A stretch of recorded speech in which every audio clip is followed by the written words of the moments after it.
Hi, welcome to episode 44 of Discount Storytime. Our story for today is MultiverSEquels, and our sponsor is Wuthering Bottoms. Enjoy! Coming this fall.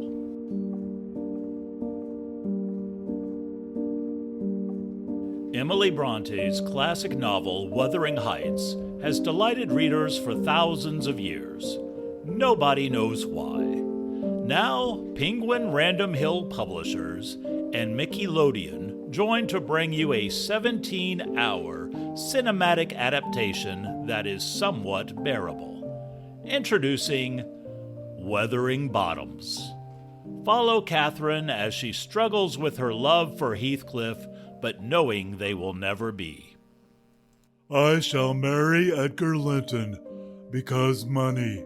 It would degrade me to marry Heathcliff now, so he shall never know how I love him. Why, Heathcliff, are you eavesdropping? Good one, Kathy. And Heathcliff, returning as a gentleman after 3 years to seek his revenge. Hi, Henley. Wanna play cards for all the money? Money. I won! Money. No! Boyo! Me money! And Heathcliff's passionate, spiritual love for Kathy. If Edgar loved Kathy with all the powers of his puny being, he couldn't love as much in 80 years as I could in a single day. Oh, hi, Edgar. Heathcliff, quiet down. I'm practicing my clarinet.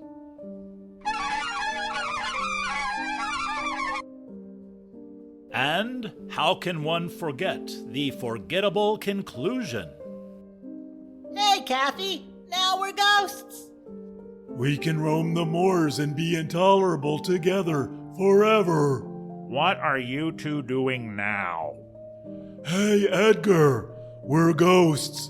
That means we can follow you around forever and ever, and ever and ever, and ever and ever, No. and ever and ever and ever. Nellie, help!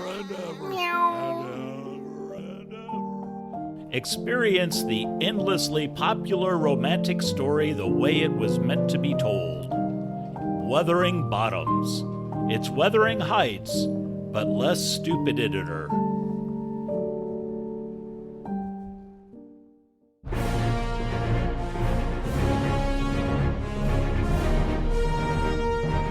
MultiverSEquels. I remember the joy of first discovering comic books when I was a kid, and couldn't wait to share that simple joy of a comic book story with my own children, when they were old enough. And finally that day came. It was their bedtime, and I would read a comic to them as their bedtime story. I thought I would start with one based on a nursery rhyme to ease them into it, and I chose Spoon Castle. My wife, Tina, rolled her eyes at how excited I was when it was time to read our children, Turner and Faye, their bedtime comics. They plopped onto Turner's bed, and I pulled up a chair. "Check out the cover!" I showed it to them. I'll always remember their little smiles when they saw the muscled Spoon figure dual-wielding machine guns.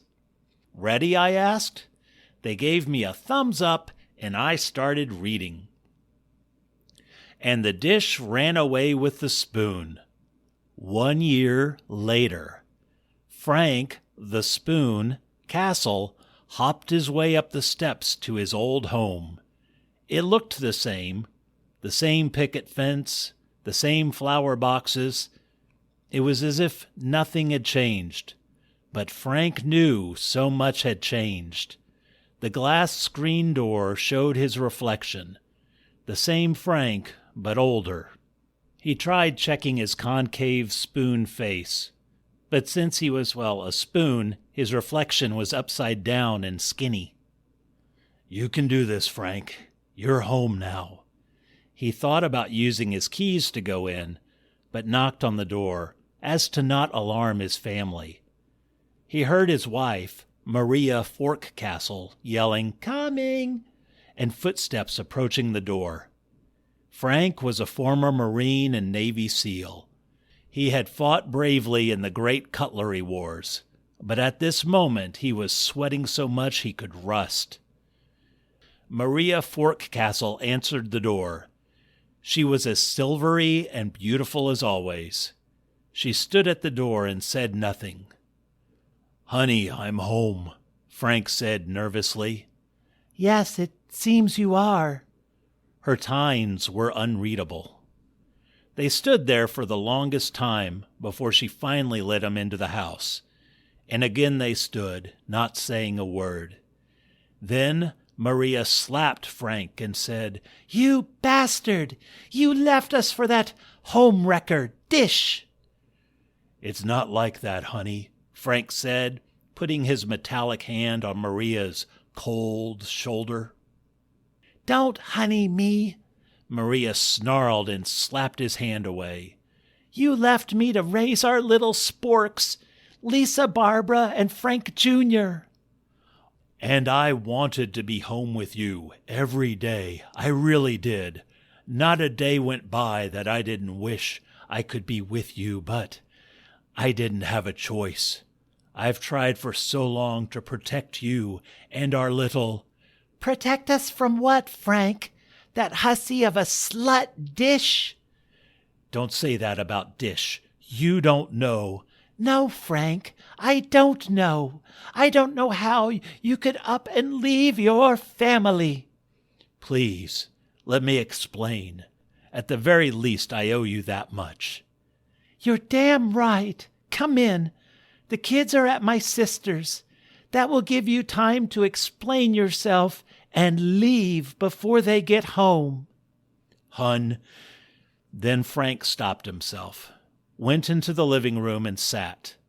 Fork sat across from him, and as he talked, he could see her tines soften, at least a little. She, of course, knew about his military background, but he had kept his undercover government assignments secret.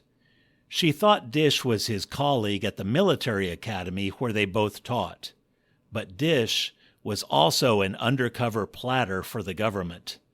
Their travel assignments weren't to give guest lectures, but to take out cartels and dangerous warlords. "Oh, Frank, why didn't you tell me?" Maria asked and leaned forward. "I'd rather die than put you, Lisa, Barbara, and Frank Jr. in danger. I had to keep my lives separate. And this last mission a year ago wasn't an option. The government made that clear, but I insisted it would be my last. And now I'm home." And Dish? Where is she?" Maria asked pensively. "There was never anything romantic between us, ever. She was like a sister more than anything." "Was?" Frank looked down. "She threw herself on a live grenade and saved our team's lives," Frank said, remembering that horrible moment he lost a friend. He had lost so many over the years, and would lose more. Turner asked me, Why did they say would lose more?" "Well, look who has an interest in the simple joy of comics." I smiled and said to him, "Oh yeah, they are just foreshadowing the future past time travel when Frank teams up with SalvageBot, who had uncovered that Slandor was double-crossing the Honor Portal and working for Captain Corrosive to time travel back to enslave the Malathons and trick them into believing that Frank and SalvageBot were their enemies. But they had received a secret message from Anternoun warning them not to trust anything from the Quartz Oblivion system, especially Captain Corrosive. But it was a trick to gain access to time portals. So Frank and SalvageBot had to fight the Malathons until Inpost arrived with the Zeta Contractor device, which Professor Plazoid broke apart to get the Nar particle accelerator inside to create a Thelvnar wave device, which, of course, caused the other dimensions to destabilize. My kids just stared at me for a while. Back to the story, I said.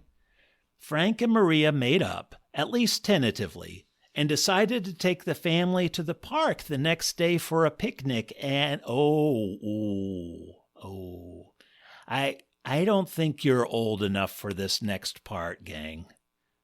Turner and Faye gave me disappointed scowls. Aww. I countered, "It's okay. Here's a good one. Let's read Superforce School. Check out the cover." Neato!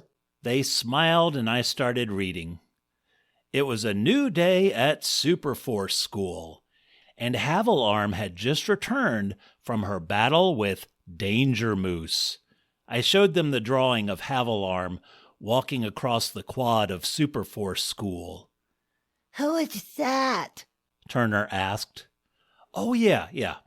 Just to give you a little background, Havilarm didn't originally start at Superforce School. She was born 8,000 years ago from now on the planet Arakel, which was fighting the Landblum Legion for sovereignty. She was in line to be the next queen, but her cousin, Merbrock, was jealous because his family had always been loyal to the Frontist Legion, even though they had double-crossed the Lizlords in the Battle of Thru with their natural enemy, the Snalfolk, of course. So Merbrook had invited Ganterman to come to the royal wedding of Yarlaga and Stinderfarl, knowing an assassination attempt would occur. But Stinderfarl had gone forward in time and discovered the Vencor Diamond's true power. So, of course, he foiled the plan, but accidentally sent Havilarm through the Sidum portal to Felgnor, and she wound up being invited to teach at Superforce School after fighting against Clantalk, which, well, obviously his twin, but Havilarm didn't know that. Oh, said Turner, while Faye just stared off. Anyway, I continued, it was a new day at Superforce School, and Havilarm had just returned from her battle with Danger Moose. I looked over and asked Turner and Faye, "You know about Danger Moose, right?" So, to understand why Havilarm was fighting Danger Moose while she still was technically only supposed to be teaching because of her probation from the Honor Portal, you have to understand that Danger Moose didn't know Havilarm had stolen the nanogem only so she could read Gem Reader's mind and get the location of the Flasnor device before the Warp Wars started, but then had to go forward in time to stop the last Warp War, which allowed Leopard Chain to access the core of Namblar, which gave him the last piece of the forward device to unlock Danger Moose's Eternity Shackles, which Danger Moose vowed Havilarm would be his first victim for when she fought on the side of the Anterforce. Yeah, right, said Faye. Anyway, I continued reading, it was a new day at Superforce School, and Havilarm had just returned from her battle with Danger Moose.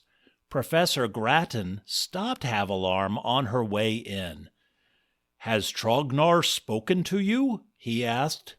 "No," said Havilarm to Professor Grattan, who still wore his Arbarian uniform, even though the Arbarian Legion betrayed the Corodium Guard, which Havilarm kept to herself, knowing only of the betrayal from her time she spent on Zlor Island. The last time I saw Trognar, he was in his laboratory with Cranthine. They were working on decoding the Vlanlog device. Professor Grayton paled. Trognar was with Cranthine? They were both working to decode the Vlanlog device for Project Vlanlog? Even after Cranthine had warp-traveled to Dimension 38 to steal the plans for the Vlanturg bomb, which could destroy everything in Dimension 856, thus unraveling time here in our own dimension by proton symmetry? Oh, Professor Graton, we all know proton symmetry is only theoretical, said Havilarm dismissively. Then explain this, and Professor Graton held up a glowing Gestup amulet. Impossible, said Havilarm, but thought back to her lectures she herself had given, explaining how the Gestup amulet was only considered benign before Dr. Westron got a hold of it to use as a weapon against the Cumulus Corporation, who were secretly building, that's right, the Zeta Contractor device. I stopped and asked, so do you kids understand how, in this comic universe, the Zeta Contractor device is so powerful, but it's practically useless in other parts of the multiverse unless you pair it with, whatever, said Turner and Faye. Tina came in to give the kids a goodnight kiss. She saw the Spoon Castle comic and raised an eyebrow. Don't you think they're a bit young for that one? Yeah, I started it, and then I realized, so we switched to Superforce School, I said. We were just talking about the importance of finding the Zeta... Love y'all, good night, Tina said and ran out of the room. Mommy, take me with you, Faye yelled and ran after her mother. Okay, buddy, I guess it's just you and me now. Boy time with the comic books. Yay! Uh-huh, said Turner. Anyway, I continued, it was a new day at Superforce School, and Havilarm had just... Turner yawned. You read that part already, Daddy. Like, a lot. Oh, you're right. Where were we? Had we read the page where Cranthane takes Trognar captive? Will it make this comic go faster? Sure, like halfway. Yep, we read it. Okay, hold on to your socks, because it's about to get exciting. But first, I need to fill you in on something. It may seem like a spoiler, but it really isn't, because there are multiple timelines. Havilarm and Cranthine are secretly... Working together? Yes. How did you know? I asked, pleasantly surprised. Just a guess, Turner said and rubbed his eyes. Yes, but they are by no means allies. You see, back when Cranthine was working at Octavane Industries, he invented... Some type of time portal bullshit? Asked Turner. Language, son, but right again. This would allow him to create multiple timelines, we said together. I was impressed by how engrossed Turner was, even though he had turned over and pulled the covers up over his head. Good night, Daddy. Good night, son. I love you. I gave him a kiss on his head and turned off the light. I went down the hall and tucked in Faye. I brushed my teeth, put on my pajamas, and as I climbed into bed, Tina was reading some novel about self-discovery or what such. You wouldn't believe how much Turner loves comics, I said. Tina smiled at me and winked. He's a nerd, just like his dad. He even figured out that before I even read it, Havilarm and Cranthine are secretly working together. Yes, how did you know? Just a guess, Tina said, not taking her eyes off her book. Yes, but they are by no means allies. You see, back when Cranthine was working at Octavane Industries, he invented Some type of time portal bullshit. Good night, honey. She closed her book, turned off the light, and went to sleep.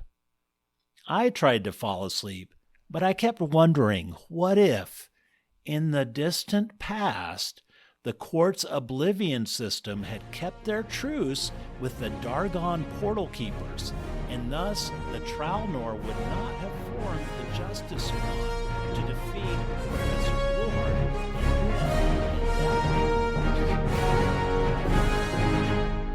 Thank you for listening. I hope you enjoyed the story, and thank you for allowing me to rant about how you pretty much need a master's degree in Marvel lore to understand the movies now, but that's my own rant, letting it out to the multiverse.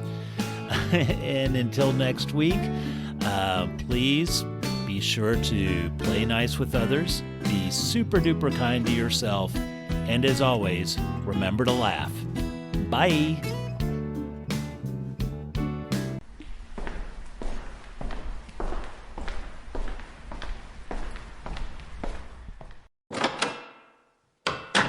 It's okay, guard. Leave me alone with the prisoner. Yes, sir. Oh, Captain Tardrill, is this about the Faldon multiplexer incident? I told you I was under mind control by Pillager, who had double-crossed the Gavar squad in order to trick Dagger Queen into giving him the Transin map, which he could use to time thwart his father, King Prill. Yes, everyone knows that. No, I'm here on unofficial capacity. To break you out of super prison. What? Oh yes, the actual Captain Tardrill met an unfortunate demise in his timeline. Indeed, here, let me take off this mask. Why, Replinator, why are you breaking me out? Sequels, my friend, sequels.